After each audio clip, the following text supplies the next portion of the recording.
चलिए फ्रेंड, हम लोग स्टार्ट करते हैं class twelfth economics. Class twelfth का अर्थशास्त्र हम लोग स्टडी कर रहे हैं।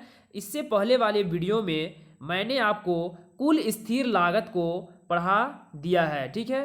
कुल स्थिर लागत, टोटल फिक्स्ड कॉस्ट, जिसको शॉर्ट में कहा जाता है TFC. TFC total fixed cost.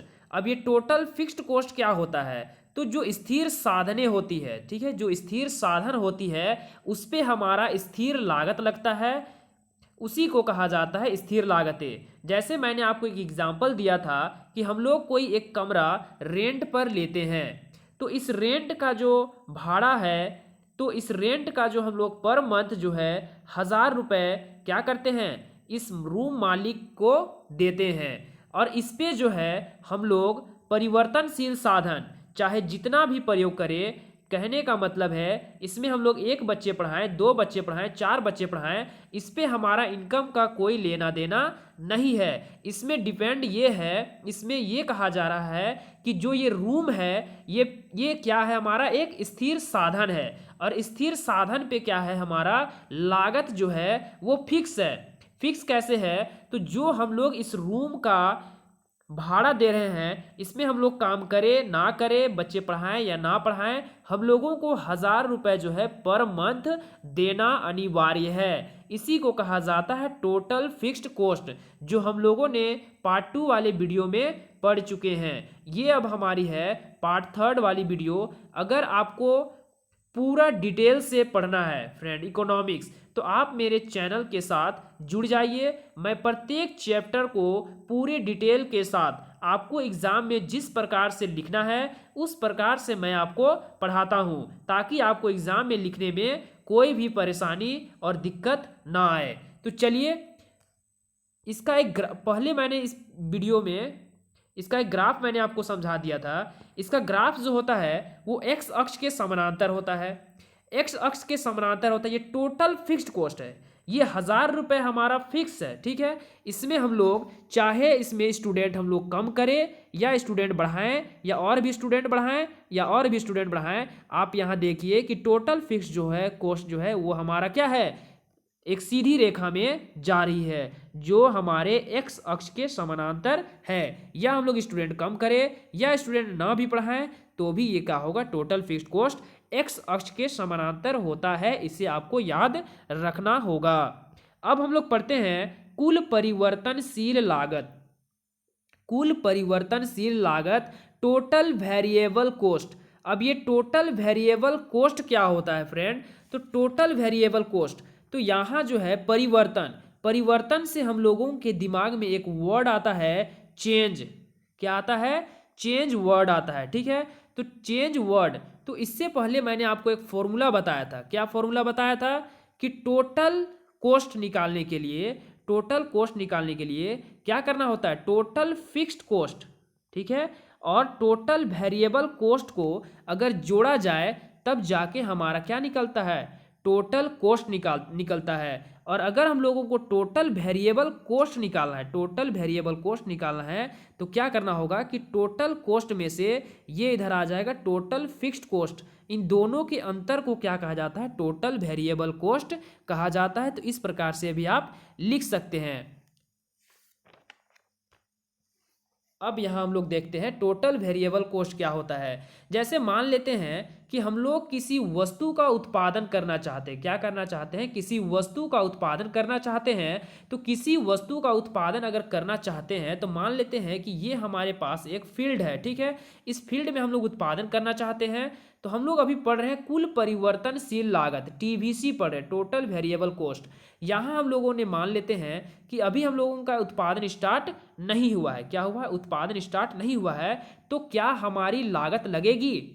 नहीं लगेगी, हमारी लागत नहीं लगेगी। अगर हम लोग इसमें उत्पादन 0 करते हैं तो हमारा कॉस्ट भी जो आएगा वो 0 आएगा। उत्पादन जीरो करने पे कॉस्ट भी जो है, लागत भी है, क्या होती है, जीरो होती है। अगर हम लोग उत्पादन जो है एक क्वांटिटी का उत्पादन करते हैं तो हमारी लागत आती है 50 रुपये। कितनी लागत आती है, 50 रुपये। अगर 2 क्वांटिटी का उत्पादन करते हैं तो हमारी लागत आती है 70 रुपये। इसी प्रकार अगर हम लोग 3 क्वांटिटी का उत्पादन करते हैं तो हमारी लागत आती है 80 रुपये। यानी यहाँ कहने का मतलब क्या है कि जैसे जैसे हम लोग क्वांटिटी को बढ़ाते हैं वैसे वैसे हमारी लागत क्या होती है, बढ़ती जाती है। तो कुल परिवर्तनशील लागत ये हमारी क्या दिखाती है, परिवर्तनशील लागत को दिखाती है। अब यहां हम लोग देखते हैं कि परिवर्तनशील लागत का आकार उत्पादन की मात्रा पर निर्भर करता है। परिवर्तनशील लागत का आकार उत्पादन की मात्रा पर निर्भर करता है। परिवर्तनशील जो लागत होती है वो किस पे निर्भर करती है, वो निर्भर करती है उत्पादन की मात्रा पर। तो हम लोग कितना उत्पादन करते हैं उस उत्पादन पे हमारा निर्भर करता है कि हमारी लागत कितनी आएगी। परिवर्तनशील लागत कितनी आएगी ये किस पे डिपेंड करता है, उत्पादन की मात्रा पे। जैसे जैसे उत्पादन के आकार में वृद्धि होती है, जैसे जैसे हम लोग उत्पादन को बढ़ाते जाते हैं, हमारी उत्पादन की क्वांटिटी को बढ़ाते जाते हैं, हमारी लागत क्या होती है, बढ़ती जाती है। ठीक है, जीरो में जीरो होता है, उसके बाद क्वांटिटी बढ़ाने पर हमारी लागत भी क्या होती है, बढ़ती जाती है। चित्र में हम लोगों ने देखा, चित्र में टीवीसी रेखा प्रदर्शित की गई है, यानी टोटल वेरिएबल कॉस्ट को चित्र में दिखाया गया है, जो मैं आपको अभी चित्र दिखाऊंगा। शून्य उत्पादन स्तर पर परिवर्तनशील लागत शून्य होता है। शून्य यानी कि अगर उत्पादन जीरो हो तो हमारा परिवर्तनशील लागत भी क्या होगा, जीरो होगा। तो आप इसे भी याद रखिएगा। यही कारण है कि टोटल वेरिएबल कॉस्ट रेखा आरंभिक बिंदु कहने का मतलब क्या है, मूल बिंदु क्या होता है, जैसे ये हमारा एक्स अक्ष है और ये वाई अक्ष है, ये बीच का जो होता है उसी को कहा जाता है मूल बिंदु, जिसे चित्र में ओस होता है। चित्र में हम लोगों को दिखाया गया है Q1, Q2, Q3, Q4 और Q5 उत्पादन स्तरों पर। ये हमारा क्या है, उत्पादन के स्तर को दिखाता है। पर कुल परिवर्तनशील लागत कितनी है, लागत हम लोग मान लिए हैं Q1, Q2, इस तरह से हम लोग माने हैं। ठीक है, Q2, K3, इस तरह से हम लोगों ने उत्पादन लागत, परिवर्तनशील लागत को दिखाए हैं और उत्पादन स्तर को दिखाए हैं। ठीक है, जिससे स्पष्ट होता है कि उत्पादन के आकार के साथ साथ बढ़ती है। जैसे जैसे हम लोग उत्पादन की मात्रा को बढ़ाते हैं, ठीक है, उत्पादन की मात्रा को बढ़ाते हैं, हमारी लागत भी क्या होती है, बढ़ती है। ठीक है, और अगर उत्पादन की मात्रा को कम करते हैं तो लागत भी क्या होती है, कम होगी। ये भी कंडीशन हो सकता है। तो ये चीज़ आपको समझ में आ गया होगा। चलिए हम लोग चित्र से देखते हैं। ये हमारा एक्स अक्ष है और ये हमारा वाई अक्ष है। इधर हमारा आउटपुट है। आउटपुट कहने का मतलब है कितना उत्पादन हो रहा है ये दिखाता है, और इधर हम लोगों की लागत दिखाती है। जैसे हम लोग कह सकते हैं कि इधर हम लोगों ने जो अभी पढ़ा कि 1 क्वांटिटी, 2 क्वांटिटी, 3 क्वांटिटी, 4 क्वांटिटी, इसी को हम लोगों ने माना है Q1, Q2, Q3, Q4, Q5। तो इसको मान लेते हैं कि ये पहला क्वांटिटी, दूसरा क्वांटिटी, तीसरा क्वांटिटी। ये हमारा क्वांटिटी जैसे जैसे जैसे बढ़ रहा है, ठीक है, उसी तरह से हमारा पोस्ट, जैसे जीरो उत्पादन पे हमारा लागत भी क्या था, जीरो था। और पहला जब उत्पादन करते हैं तो हमारी लागत आई थी 50 रुपये। कितनी लागत आई थी, 50। ठीक है, जब दूसरा उत्पादन करते हैं, जब ये दूसरा क्वांटिटी उत्पादन करते हैं तब हमारी लागत आती है कितनी, 70 रुपये। ठीक है, जब तीसरी क्वांटिटी का उत्पादन करते हैं तो हमारी लागत आती है 80 रुपये। तो यहाँ से आप देख सकते हैं कि ये जो हमारी है ये क्या दिखाता है, ये हमें दिखाता है परिवर्तनशील लागत को। ठीक है, कुल परिवर्तनशील लागत को दिखाता है। ये कर्व है कुल परिवर्तनशील लागत का, तो आप इसे याद रखिएगा। ठीक है फ्रेंड, यहाँ मैंने आपको बताया कुल स्थिर लागत। कुल स्थिर लागत में जो हमारा कर्व था वो एक्स अक्ष के समानांतर था। ठीक है, और कुल परिवर्तनशील जो लागत है वो मूल बिंदु से जाता हुआ इस प्रकार से जाता है। अब इन्हीं को जोड़ दिया जाए, यानी टोटल वेरिएबल कॉस्ट और टोटल फिक्स्ड कॉस्ट को जोड़ दिया जाए तो टोटल कॉस्ट प्राप्त होता है, जो यहाँ से होता है। ठीक है, और टोटल कॉस्ट कभी भी मूल बिंदु से स्टार्ट नहीं होता है। क्यों? क्योंकि टोटल कॉस्ट जो है हमारा जीरो नहीं होता है। जैसे मैं आपको एक टेबल बना के दिखाता हूँ। जैसे उत्पादन की मात्रा जो है वो जीरो से स्टार्ट होगा, उत्पादन की मात्रा जो है जीरो से स्टार्ट होगा और इस तरह से बढ़ता जाएगा। लेकिन टोटल फिक्स्ड कॉस्ट जो है वो कॉस्ट जो है हमारा 1000 रुपये था, तो वो कॉस्ट जो है हमारा 1000 रुपये ही रहेगा। क्वांटिटी कितनों भी बढ़े, जितना चाहे क्वांटिटी बढ़े, उससे हम लोगों को कोई देना देना नहीं है। हमारा टोटल फिक्स्ड कॉस्ट है वो फिक्स्ड रहेगा ही रहेगा। उसी तरह से टोटल वेरिएबल कॉस्ट जो है वो बदलता रहता है, जीरो पे जीरो और बढ़ता ही रहता है। ठीक है, जो मैंने आपको बताया। अब इन दोनों को जोड़ेंगे तो हमारा टोटल कॉस्ट निकलेगा। तो आप यहाँ देखिए कि जब हम लोग इसको इसको जोड़ रहे हैं तो हमारा टोटल फिक्स्ड कॉस्ट है वो कभी जीरो नहीं होता है, और तब हम लोग जोड़ेंगे तो क्या टोटल कॉस्ट जीरो आएगा? नहीं आएगा। तो ग्राफ से आप इसको समझ सकते हैं। अगर आपको समझ में ना आए फ्रेंड, तो आप मुझे कमेंट में लिख दीजिएगा कि मुझे टोटल कॉस्ट समझ में नहीं आया। मैं इसके लिए एक अलग से क्वेश्चन के साथ मैं वीडियो अपलोड कर दूंगा, ताकि आपको एग्जाम में लिखने में कोई भी परेशानी ना हो। तो यहाँ तक आपको कोई दिक्कत नहीं हुई होगी, मुझे उम्मीद है।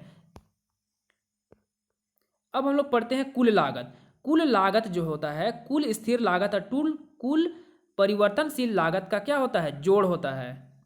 चित्र में टीएफसी, टीएफसी यानी टोटल फिक्स्ड कॉस्ट, ठीक है, यहां मैं आपको दिखा देता हूं। टोटल फिक्स्ड कॉस्ट एवं टीवीसी टोटल वेरिएबल कॉस्ट रेखाओं को जोड़कर कुल लागत रेखा प्राप्त की गई है। इन दोनों को जोड़ करके एक कुल लागत यानी टीसी रेखा प्राप्त की गई है। उत्पादन के प्रत्येक स्तर पर, उत्पादन के प्रत्येक स्तर पर जैसे जैसे उत्पादन बढ़ता है, पर यदि टोटल फिक्स्ड कॉस्ट और टोटल वेरिएबल कॉस्ट को जोड़ दिया जाए, यानी उत्पादन जितने भी स्तर पे हुए हैं उन सभी को जोड़ा जाता है। टोटल फिक्स्ड और टोटल वेरिएबल कॉस्ट में जितना भी उत्पादन हुआ उन सभी को जोड़ दिया जाए तो हमें टीसी रेखा प्राप्त होती है।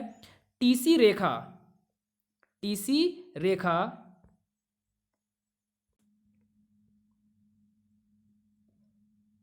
टीसी रेखा का आरंभिक बिंदु y अक्ष, टीसी रेखा का आरंभिक बिंदु y अक्ष से स्टार्ट होता है। y अक्ष क्या होता है? ये होता है y अक्ष, ठीक है, और ये होता है x अक्ष। तो y अक्ष से स्टार्ट होता है, ठीक है।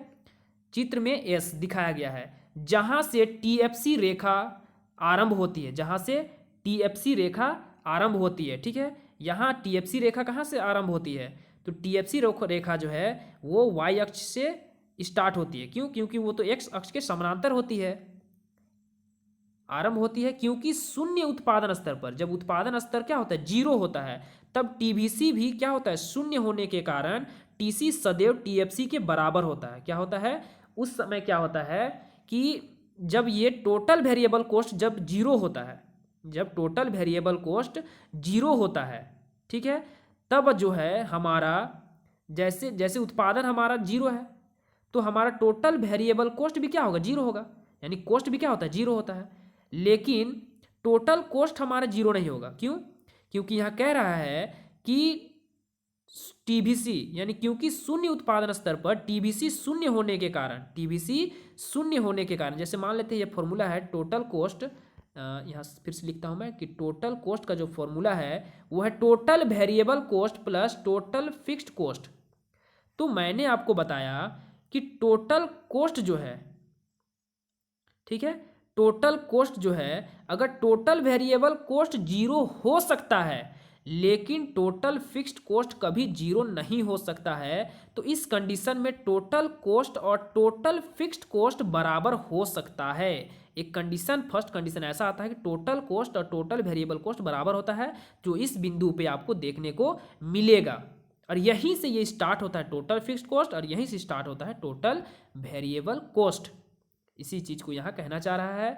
टोटल कॉस्ट और total variable cost, total cost और टोटल वेरिएबल कॉस्ट रेखाएं परस्पर समानांतर रूप से आगे बढ़ती है। ये जो इसकी दूरी है वो क्या है? बराबर है।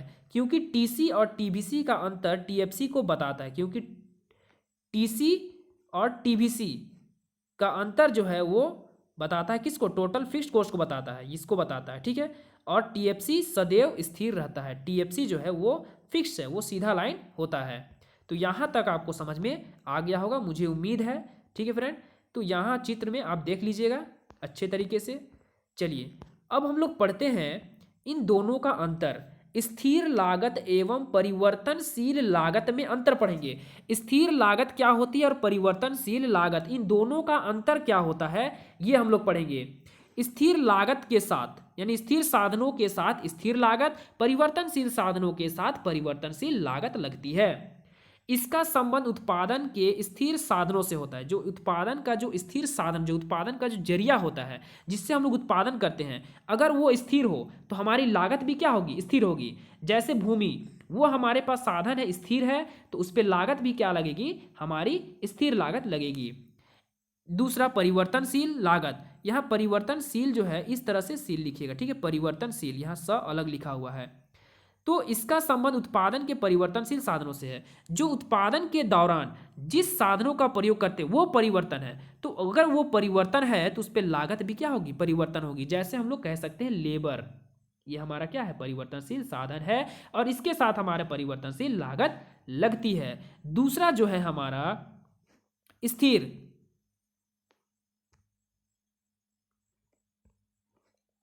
स्थिर लागत।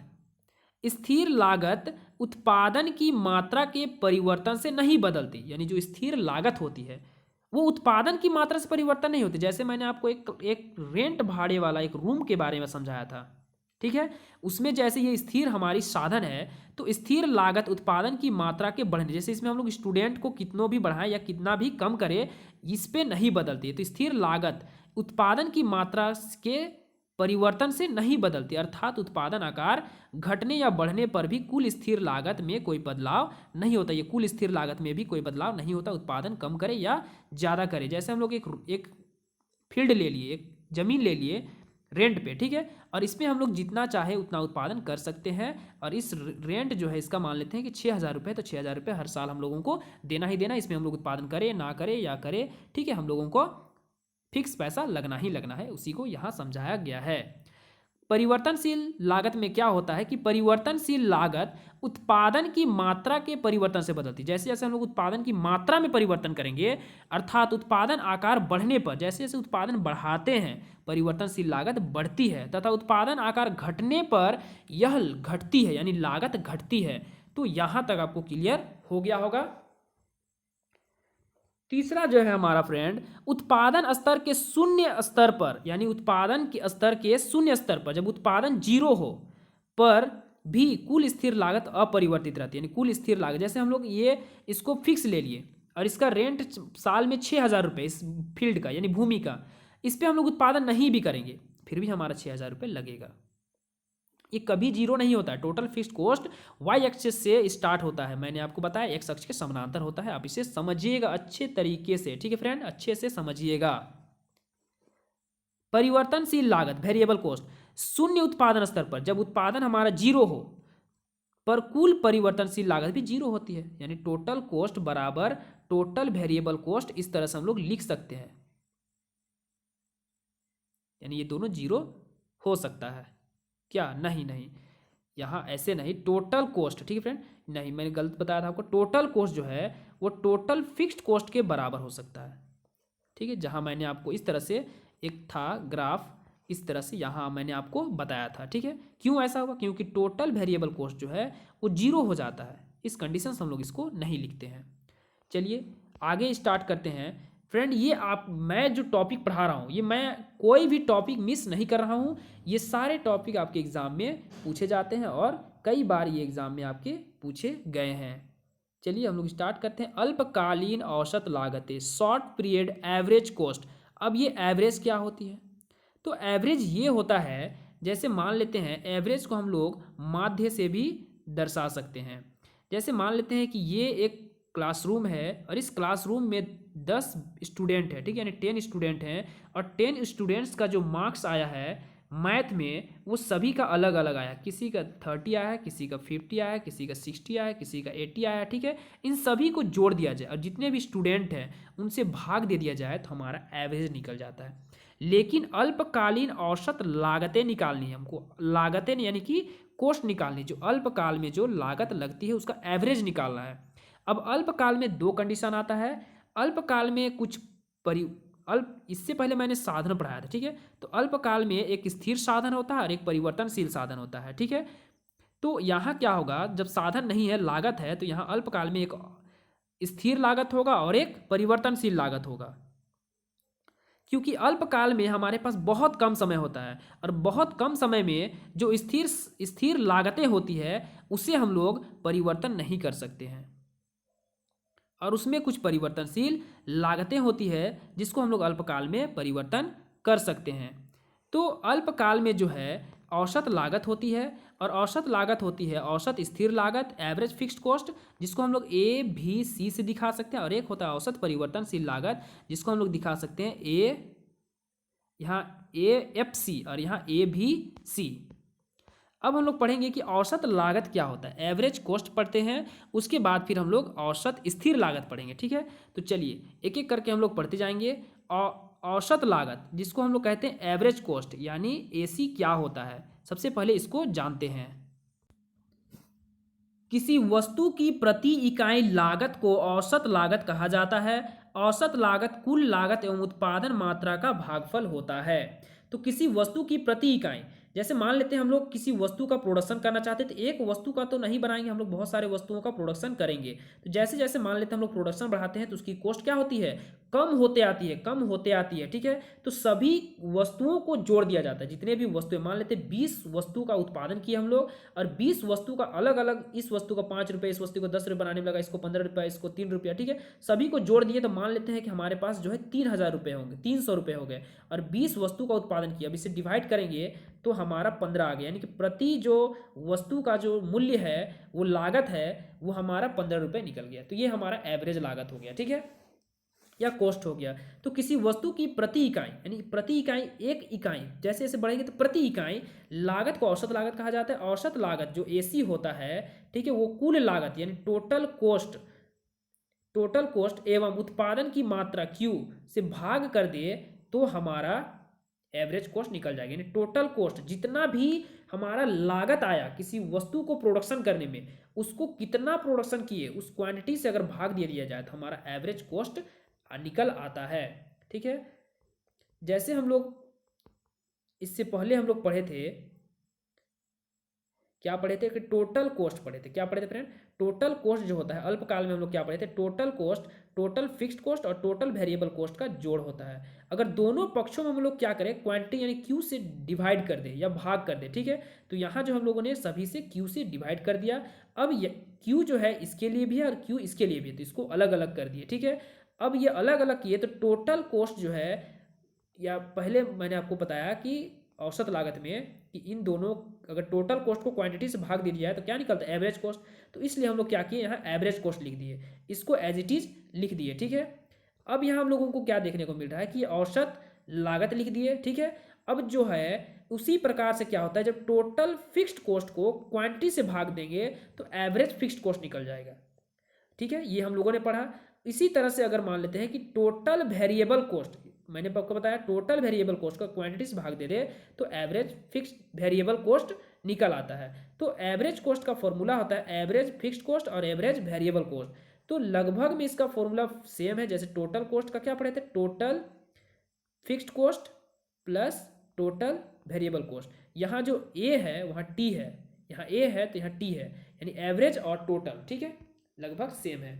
इस प्रकार अल्पकाल में औसत लागत, औसत स्थिर लागत तथा औसत परिवर्तनशील लागत का योग होता है, इसी को लिखा गया है।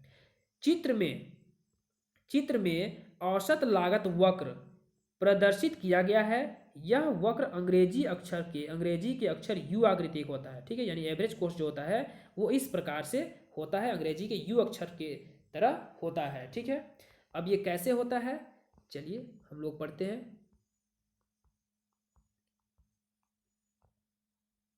अल्पकालीन औसत लागत, अल्पकालीन औसत लागत वक्र यू आकृति का क्यों होता है, अल्पकालीन जो औसत लागत होता है वह यू आकृति का क्यों होता है, ये मैं आपको समझा रहा हूं। तो अल्पकाल में परिवर्तनशील अनुपात का नियम लागू होता है, यानी शॉर्ट जो समय होता है, बहुत कम समय होता है, उस समय हमारा परिवर्तनशील अनुपात का नियम लागू होता है आरंभ में बढ़ते प्रतिफल के कारण। अब ये बढ़ते प्रतिफल क्या होता है, जैसे मान लेते हैं कि हम लोग जो है इससे पहले वाले चैप्टर यानी चैप्टर 6 में मैंने आपको पढ़ाया था कि बढ़ते प्रतिफल, क्या बताया था, पैमाने का बढ़ते प्रतिफल पढ़ाया था। उसमें पढ़ाया था मैंने आपको कि अगर पैमाने के बढ़ते प्रतिफल में मैंने आपको बताया था कि जैसे अगर हम लोग 10% साधनों में वृद्धि करते हैं तो हमारा उत्पादन 15% होता है। देखिए 5% की वृद्धि हो गई, यानी 5 ही होना चाहिए। और एक मैंने पढ़ाया था पैमाने का स्थिर प्रतिफल, उसमें बताया था मैंने आपको कि अगर साधनों में 10% की वृद्धि की जाए तो उत्पादन भी हमारा 10% की वृद्धि होती है। जितना हम लोग साधन बढ़ाते हैं उतना ही हमारा उत्पादन बढ़ता है। पैमाने के घटते प्रतिफल मैंने आपको बताया था कि जैसे हम लोग साधनों में 10% की वृद्धि करते हैं तो उत्पादन हमारा क्या होता है, कम हो जाता है, यानी कि 5% हो जाता है।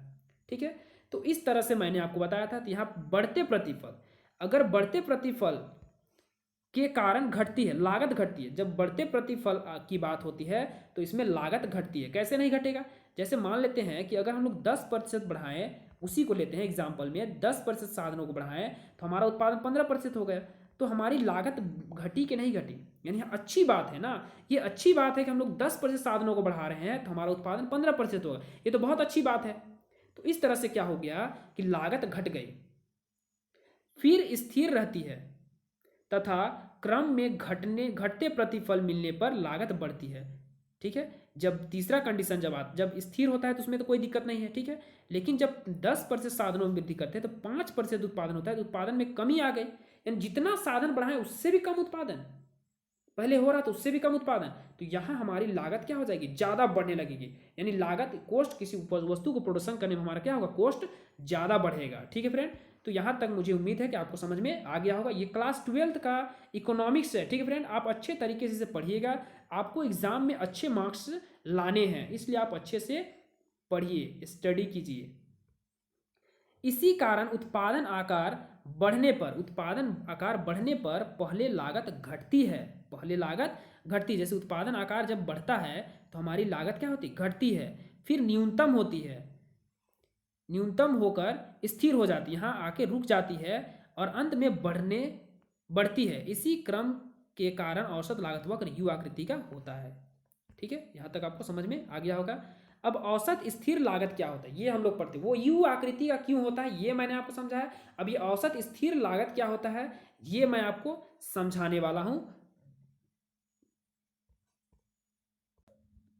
यहां मैंने अल्पकालीन औसत लागत वक्र जो है, ठीक है, यहाँ जो मैंने अल्पकालीन औसत लागत जो पढ़ाया यू आकृति का, तो ये इसका जो मैंने डायग्राम जो है फ्रेंड वहाँ मिस हो गया। ठीक है, यहाँ डायग्राम प्रिंट नहीं हुआ है, तो आप इस तरह से डायग्राम बना लीजिएगा। ये मेरा एक्स अक्ष, ये मेरा वाई अक्ष, ये मेरा जीरो, और इधर मेरा प्राइज लिख लीजिएगा, और इधर आउटपुट लिख लीजिएगा। क्या लिख लीजिए, आउटपुट। ठीक है, और इसका जो कर्व बनता है इस तरह से बनता है, जिसको हम लोग AC कर्व कहते हैं। ठीक है, इसको एवरेज कोस्ट कहा जाता है। ठीक है, या एवरेज कोस्ट कर्व कह सकते हैं। ठीक है, तो इस तरह से हम लोग इसको चित्र से आप दिखा लीजिएगा।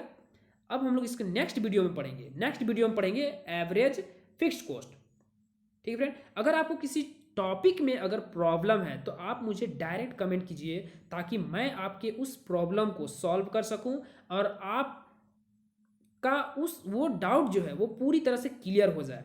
और पूरी तरह से क्लियर होने के बाद आप एग्ज़ाम में अपने लैंग्वेज में भी आप एग्ज़ाम में लिख सकते हैं। जो क्या होगा कि आपका जो है और बच्चों से जो है थोड़ा सा डिफरेंट होगा, जो लैंग्वेज होगी वो थोड़ी डिफरेंट होगी, और ज़्यादा बेहतर ढंग से आप लिख पाएंगे और आपको ज़्यादा अच्छे मार्क्स मिलेंगे। तो चलिए फ्रेंड, मैं यहाँ तक समाप्त करता हूँ। कल मैं आपको क्या पढ़ाऊँगा ये भी मैंने बता दिया, और इसका PDF जो है मैं इस चैप्टर के अंत वाली जो वीडियो होगी वहाँ मैं इसका PDF दे दूँगा, फ्री में दूँगा, कोई पैसा नहीं लूँगा। ठीक है फ्रेंड, थैंक यू फ्रेंड।